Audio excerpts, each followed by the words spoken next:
Halo Bapak Ibu dimanapun berada, semoga tetap sehat ya. Pada video ini kita membahas mengenai pengangkatan tenaga honorer kembali. Kalau bicara pengangkatan honorer ini memang tidak ada habis-habisnya.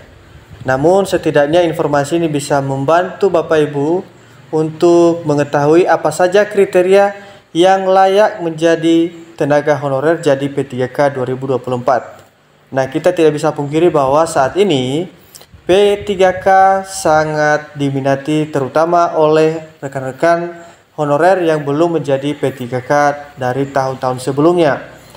Nah, di video ini Bapak Ibu ada informasi terkini mengenai kriteria layak pengangkatan tenaga honorer jadi P3K 2024. Setidaknya ada 3 ya Bapak Ibu. Nah, pastikan Bapak Ibu simak video ini sampai selesai dan pastikan juga Bapak Ibu termasuk dalam 3 kriteria ini. Nah, silakan simak video ini sampai selesai. Terdapat beberapa kriteria yang dipersyaratkan oleh pemerintah ketika Anda hendak mengikuti perekrutan P3K. Bagi tenaga honorer yang hendak diangkat P3K, memperhatikan semua kriteria yang ditetapkan adalah suatu hal yang bijak dan membawa keuntungan. Pengangkatan tenaga honorer menjadi ASN P3K kali ini akan melibatkan beragam persyaratan. Meski begitu, semuanya akan terbayar sepadan. Pemerintah memberikan banyak kemudahan. Bahkan semua tenaga honorer yang memenuhi syarat akan diangkat P3K, tak peduli dalam seleksi tes nanti berhasil atau gagal. Tentunya hal ini sangat membahagiakan. Tidak ada bayang-bayang kegagalan seleksi tes tertulis yang menghantui pikiran Anda. Ketiga kriteria yang diterapkan pemerintah harus Anda pahami dengan baik.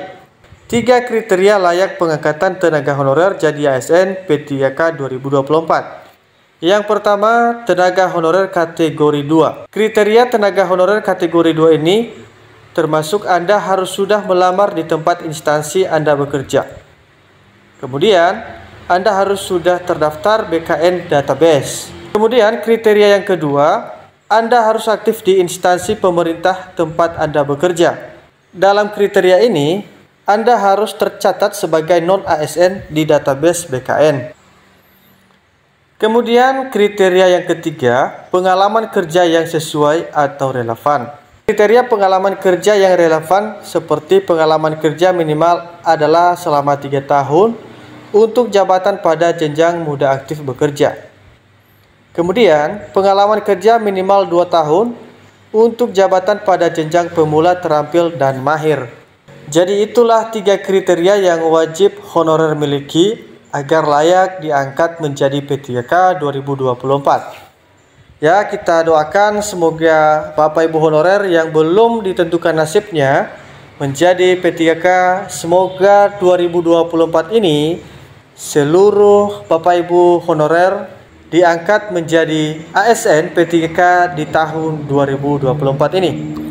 Nah, bagi Bapak Ibu yang baru menemukan channel ini, silakan di subscribe ya, agar Bapak Ibu terus terupdate info terbaru dari channel ini. Dan jangan lupa di like video ini serta di share ke teman-teman yang lain agar mereka juga mengetahui informasinya.